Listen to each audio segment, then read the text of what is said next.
ইমানের 6টা পিলার নবীজি বললেন। কয় পিলার?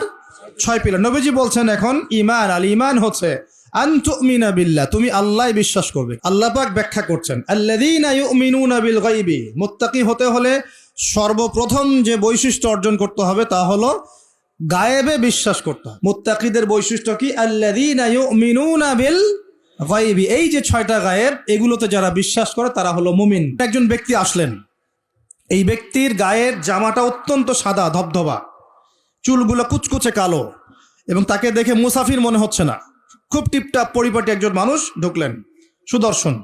এসে নবী সাল্লাল্লাহু আলাইহি ওয়াসাল্লামের হাঁটুর সাথে হাঁটু লাগিয়ে দিয়ে বসে পড়লেন। যেমন করে আমরা আত্তাহিয়াতু লিল্লাহি ওই সময় বসি, তাশাহুদের সময় এইভাবে বসে তার 2 হাত নবী সাল্লাল্লাহু আলাইহি ওয়াসাল্লামের উরুর উপর রাখলেন। রেখে বলছেন, 4টা প্রশ্ন করছেন। কয়টা প্রশ্ন? 4টা।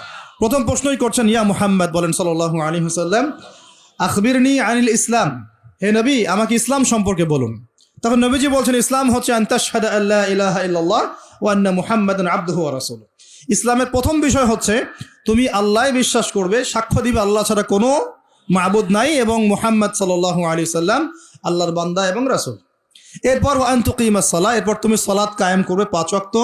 ওয়া তুতিয়াজ যাকাত, তুমি যাকাত প্রদান করবে। ও তাসুম রমাদান, রমজান মাসে সওম বা রোজা রাখবে, এবং সামর্থ্য হলে তুমি হজ করবে। সামর্থ্য হলে হজ, এই 5টা হচ্ছে ইসলামের ভিত্তি। তখন যে প্রশ্ন করছে সেই ব্যক্তি বলছে, সাদাক্ত, আপনি সত্য বলেছেন। কি বলছেন? আপনি সত্য বলেছেন। তখন উমর রাদিয়াল্লাহু আনহু পাশ থেকে তিনি খুব অবাক হয়ে গেলেন। তিনি বলছেন, ফাআজিবনা লাহু, আমরা অবাক হলাম তার উত্তর শুনে। ইয়াসআলুহু ওয়া ইউসাদ্দিকুহু, সে নিজেই প্রশ্ন করলো আবার নিজেই উত্তর দিচ্ছে। নিজেই প্রশ্ন করলো ইসলাম কাকে বলে, আবার নিজেই বলছে সত্য বলেছেন আপনি। তার মানে কি উত্তর তার আগে থেকে জানা আছে? তো সবাই অবাক হয়ে গেল। এরপর তিনি দ্বিতীয় প্রশ্ন করলেন, এটা ফাখবিরনি আনিল ঈমান, হে নবী আমাকে ঈমান সম্পর্কে বলেন। কি সম্পর্কে? ঈমান, এই যে গায়েব, গায়েব সম্পর্কে, ঈমান সম্পর্কে বলেন। কারণ ঈমান মানেই গায়েব। ঈমান মানে কি? গায়েব। দেখেন, ঈমানের 6টা পিলার নবীজি বললেন। কয় পিলার? 6 পিলার নবীজি বলছেন। এখন ঈমান, আল ঈমান হচ্ছে আন তুমিনা বিল্লাহ, তুমি আল্লাহ বিশ্বাস করবে। কিসে বিশ্বাস করবে? আল্লাহ। দেখা যায়? আল্লাহকে দেখা যায়? আল্লাহ গায়েব না? ওয়া মালাইকাতিহি, আল্লাহর ফেরেশতা মণ্ডলীর প্রতি বিশ্বাস করবে। দেখা যায়? গায়েব না? আচ্ছা। ওয়া কুতুবিহি, আল্লাহ পাকের সমস্ত আসমানি কিতাবে বিশ্বাস করবে। কোরআন ছাড়া বাকিগুলো দেখা যায়? গায়েব না এগুলা? আচ্ছা। ওয়া রুসুলিহি, আল্লাহ পাকের সমস্ত রাসূলগণে বিশ্বাস করবে। দেখা গেছে রাসূল? আমরা কি আমাদের নবীকেও দেখেছি? এগুলো গায়েব না? গায়েব। ওয়াল ইয়াউমিল আখির, পরকালে বিশ্বাস করবে। পরকাল মানে মৃত্যুর পরের জীবন থেকে জান্নাত জাহান্নাম পর্যন্ত দেখেছি আমরা কেউ? এগুলো গায়েব না? গায়েব। ওয়া আন তুমিনা বিল কদরি খায়রিহি ওয়া শাররিহি, এবং তুমি তাকদীর বা ভাগ্যের ভালো মন্দে বিশ্বাস করবে। ভাগ্যকে দেখা যায়? লাউহে মাহফুজ আল্লাহ পাক ভাগ্য লিখেছেন না? দেখা যায়? কেউ জানে আগামীকাল কি হবে? জানে না। এই যে ঈমানের 6টা পিলার, এই 6টা পিলারকে মুখে স্বীকার করতে হয়, মনে বিশ্বাস করতে হয়, কাজেও বাস্তবায়ন করতে হয়। এই 6টা পিলার কি চোখে দেখা যায়? মুত্তাকিদের বৈশিষ্ট্য কি? আল্লাযীনা ইউমিনুনা বিল গায়বি, এই যে 6টা গায়েব, এগুলোতে যারা বিশ্বাস করে তারা হলো মুমিন। তৃতীয় প্রশ্ন করলেন, আখবিরনি আনিল ইহসান, আমাকে ইহসান সম্পর্কে বলেন। তখন নবীজি বলছেন, ইহসান হচ্ছে আন তা'বুদাল্লাহা কাআন্নাকা তারাহ, তুমি এমন ভাবে আল্লাহর ইবাদত করবে যেন তুমি আল্লাহকে দেখতে পারছো। বলেন সুবহানাল্লাহ। আল্লাহকে দেখা যায়? ওয়া ইল্লাম তাকুন তারাহ, তুমি যদি আল্লাহকে দেখতে না পারো, ফাইন্নাহু ইয়ারাক, তাহলে জেনে রাখবে আল্লাহ তোমাকে ঠিকই দেখছেন। দেখছেন না? এই কনসেপ্টটা, এই কনসিয়াসনেসের নাম হচ্ছে ইহসান, মানে আল্লাহকে হাজির নাজির জেনে ইবাদত করা। এই জিনিসটা যদি সবার ভিতরে থাকতো, কেউ কোনো দুর্নীতি করতে পারতো না, অন্যায় করতে পারতো না, কাউকে ঠকাতে পারতো না, সুদ খেতে পারতো না, ঘুষ খেতে পারতো না। কারণ সে ফিল করতো আর কেউ দেখুক না দেখুক আল্লাহ পাক আমাকে দেখছেন। এই জিনিসটা থাকলেই মানুষ পাপ থেকে দূরে থাকতে পারতো। আল্লাহ পাক আমাদেরকে ইহসান দান করুন বলি আমি। এটাই কিন্তু সুফিজমের একটা ভালো অংশ। অনেকে এটাকে সম্পূর্ণ বলেন যেটা প্রয়োজন নাই, হয়তো এরকম কথা আসে, কিন্তু এটা আধ্যাত্মিকত্বের দরকার আছে। এটা হলো ইহসান। এটাকে বলে ইহসানের মধ্য দিয়ে আল্লাহর মারিফত পাওয়া যায়। কি পাওয়া যায়? ইহসানের মধ্য দিয়ে আল্লাহর পরিচয়, আল্লাহর মারিফত পাওয়া যায়। যখন আপনি ফিল করবেন বা আমি ফিল করতে পারবো যে আল্লাহ পাক আমাকে সবসময় দেখছেন, সবসময় আমার সাথে আল্লাহ পাক আছেন। সাথে আছেন মানে কি? আমার পাশে আছেন। আল্লাহ পাক তার জ্ঞান দিয়ে, তার ক্ষমতা দিয়ে সব কিছু দিয়ে আল্লাহ পাক আমাকে পরিবেষ্টন করে রেখেছেন, রাখেন নাই? তার দৃষ্টির বাইরে যাওয়ার ক্ষমতা আমার আছে? তার জ্ঞানের বাইরে যাওয়ার ক্ষমতা আছে? তার ক্ষমতার বাইরে যাওয়ার ক্ষমতা আমার আছে? অতএব এই হলো আল্লাহ কনসিয়াসনেস, যেটাকে আমরা বলি আল্লাহ কনসিয়াসনেস, মানে এহসান। আল্লাহ পাককে হাজির নাজির জেনে ইবাদত করা, এটা হলো এহসান। এটা ইবাদতের অনেক উঁচু স্তর। সবাই কিন্তু শুরুতেই এহসান অর্জন করতে পারে না।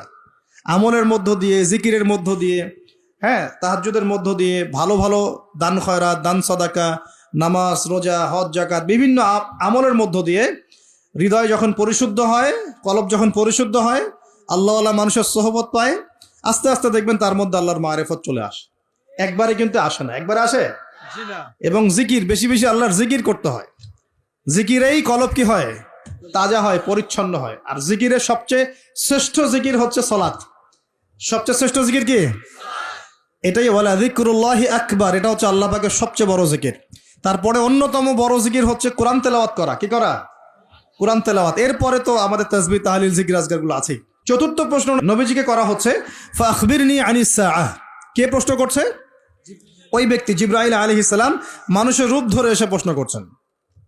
আর বলে রাখি, সাহাবীদের সামনে, সবার সামনে এই একবার মাত্রই তিনি মানুষের রূপ ধরে এসেছেন। সবার সামনে, সবার সামনে পাবলিকলি, নবীর সামনে পাবলিকলি, সাহাবীদের সামনে এই একবার তিনি সবার সামনে মানুষের রূপ ধরে এসেছেন। এটাকে বলে হাদিসে জিবরিল। তখন চতুর্থ প্রশ্ন তিনি করছেন, ইয়া মুহাম্মদ আখবিরনি আনিস সাআহ, আমাকে কিয়ামত সম্পর্কে বলেন। কি সম্পর্কে? কিয়ামত। দেখেন, 4টা মৌলিক প্রশ্নের একটা কিয়ামত সম্পর্কে। তার মানে 25% প্রশ্ন কিয়ামত সম্পর্কে। বুঝতে পারছেন? 4টা মৌলিক প্রশ্নের একটা কিন্তু কিয়ামত সম্পর্কে। কেন প্রশ্ন করলেন? কারণ সচেতনতা, সচেতন থাকা যায় যেন, কিয়ামতের সাইনগুলো দেখা গেলে, নিদর্শন দেখা গেলে সচেতন হওয়া যায় যেন, এজন্যে। হাত গুটিয়ে বসে থাকার জন্যে? কথাকে বুঝতে হবে, তারপর ঠিক আছে, আগে বুঝতে হবে কথা। আল্লাহ পাক বলছেন আলিফ লাম মিম। এই যে আলিফ লাম মিম, যালিকাল কিতাব, মানে এটা কিতাব। কার কিতাব? আল্লাহ পাকের কিতাব। যালিকাল কিতাব লা রাইবা ফি, আল্লাহ শুরুতেই বলছেন এটা এমন কিতাব যে কিতাবে যাররা পরিমাণ কোনো সন্দেহ নাই। কোনো সন্দেহ আছে? কোনো ভুল আছে? আচ্ছা, মানবতা বিরোধী কিছু আছে? মানুষের ক্ষতি হয় এমন কিছু আছে? নাকি দুনিয়াতে সাফল্য এবং পরকালে মুক্তির পথ আছে? কোনটা? দুনিয়াতে সাফল্য, পরকালে মুক্তির পথ আছে। আল্লাহ বলছেন, প্রথমে স্টেটমেন্ট দিচ্ছেন লা রাইবা ফি, এই বইয়ে কোনো সন্দেহ নাই। এবং হুদাল্লিল মুত্তাকিন, এই কিতাবটা হচ্ছে মুত্তাকি, আল্লাহ ভীরু মানুষদের জন্য হেদায়েত। বলেন সুবহানাল্লাহ। এখন মুত্তাকি কারা? আল্লাহ পাক ব্যাখ্যা করছেন, আল্লাযীনা ইউমিনুনা বিল গায়বি। মুত্তাকি হতে হলে সর্বপ্রথম যে বৈশিষ্ট্য অর্জন করতে হবে তা হলো গায়েবে বিশ্বাস করতে হবে। গায়েব মানে কি? অদৃশ্য। গায়েব মানে কি? অদৃশ্য। আল্লাহ ছাড়া কেউ গায়েবের খবর জানে? কেউ যদি বলে আপনার হাত দেখে যে আপনার এখানে 3টা দাগ আছে, তার মানে 3টা বিয়ে হবে, হ্যাঁ? কেউ যদি বলে আপনার এখানে 4টা দাগ আছে, 4টা বাচ্চা হবে, কি হবে এগুলা? আল্লাহ ছাড়া কেউ গায়েবের কথা জানে? পেপার পত্রিকা খুললেই দেখবেন রাশিফল, কন্যা রাশির দিনটা কেমন যাবে, সিংহ রাশির দিন কেমন যাবে, তাই না? আচ্ছা, এগুলো বিশ্বাস করা কি? শিরক এবং কুফর। নবী সাল্লাল্লাহু আলাইহি সাল্লাম বলেছেন, কেউ যদি কোনো গণক, এই যে কবিরাজ, গণক, ভবিষ্যৎ বক্তা, মানে ভবিষ্যৎবাণী, যারা জ্যোতিষী শাস্ত্র চর্চা করে আর কি, তাদের কাছে গিয়ে যদি বলে যে আমার হাতটা দেখে দেন, আমার ভাগ্যটা একটু দেখে দেন, এতটুকু বলা মাত্রই তার 40 দিনের আমল নষ্ট হয়ে যাবে। 40 দিন 40 রাতের নামাজ নষ্ট হয়ে যাবে। 40 দিন নামাজ পড়তে কত কষ্ট করতে হয়। আর অন্য হাদিসে আসছে, কেউ যদি 40 দিন তাকবীরে উলার সাথে নামাজ পড়তে পারে তাহলে জাহান্নাম থেকে মুক্তি, আলহামদুলিল্লাহ। আর শুধু একটা কথা বলা মাত্রই এই 40 দিনের আমল নষ্ট হয়ে গেল। কি কথা? আমার হাতটা একটু দেখে দেন তো, আমার হাতে কি আছে। এগুলো কি সমাজে চলছে না? এগুলো থেকে আমাদেরকে বের হয়ে আসতে হবে। যদি সে টিয়া পাখি দিয়ে ভাগ্য গণনাই করতে পারতো, তাহলে ও বেটা রাস্তার ধারে বসে আছে কেন? ওর তো এখন এমপি হওয়ার কথা, নাকি? এখন কিন্তু মানুষ শুধু যোগ্যতার বলে এমপি হয় না। অনেক সময় আমরা ট্রল করতে করতেও মানুষকে এমপি বানাচ্ছি, দেখছেন না? আর একটু হলেই তো হয়েছিল কাজ, হয় নাই? তাহলে বড় বড় বিশেষ ক্যাডার যারা হতেন তারা তাকে স্যালুট দিত তখন, কি একটা সার্কাস, চিন্তা করেন তা। যিনি সারা জীবন বড় বড় officer, BCS cadre, army, navy, প্রশাসন, বড় বড় এডুকেটেড পিপল যারা, তারা গিয়ে তাকে স্যালুট করতো, স্যার কেমন আছেন। এই হলো সিস্টেম। এই সিস্টেমটা ইসলামিক? এটা ইসলামিক সিস্টেম নয়। এখানে কেন ইসলামিক সিস্টেম নয়? কারণ যার কোনো জ্ঞানও নাই তাকেও মানুষ উপরে উঠাতে পারে এই সিস্টেম। মনে করেন যে এখানে আপনারা 5,000 মানুষ বসে আছেন, তো এখন ধরেন এখানে 2 জন মানুষকে আমরা সিলেক্ট করব। কিভাবে? যে আমরা সবার রায় নেওয়া শুরু করলাম যে সুদ হালাল না হারাম, সুদ হালাল না হারাম। এখন দেখা গেল এই 5,000 মানুষের মধ্যে প্রায় 4,000 মানুষ বলল যে হ্যাঁ হালাল, হ্যাঁ আমি রাজি, সুদ খেতে আমি রাজি। 4,000 মানুষ কথার কথা বললো এটা। আর 1,000 মানুষ বেচারা, তারা বলছে যে না এটা হারাম।